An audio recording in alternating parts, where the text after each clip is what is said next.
the Atlanta Federal Reserve President Raphael Bostic speak this week, and he said that he expects the Fed's first rate cut not to happen until the third quarter of this year, and most likely followed by a pause. He said, I would probably not anticipate they would be back-to-back, meaning the rate cuts. He said, given the uncertainty, I think that there is some appeal to acting and then seeing how participants in the markets, business leaders, and families respond to that. Interesting.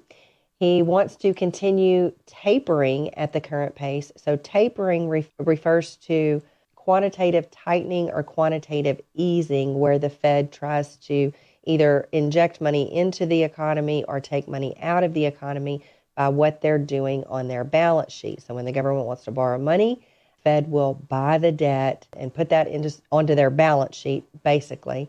So what we have is a lot of treasuries coming due. They're still buying U.S. government debt, but not at the pace that they were.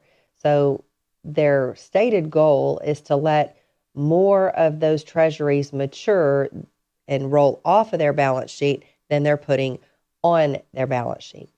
So it's kind of a push-pull dynamic that we're seeing with what they're doing with rates, trying to keep monetary policy restrictive by keeping rates higher and delaying those rate cuts at the same time that they are saying that they're tightening from a quantitative perspective. But in reality, one of their other programs, the reverse repo program, is kind of doing the opposite. It is actually injecting money in a net kind of way, because that money that's coming out of the RRP program is going into the Treasury market.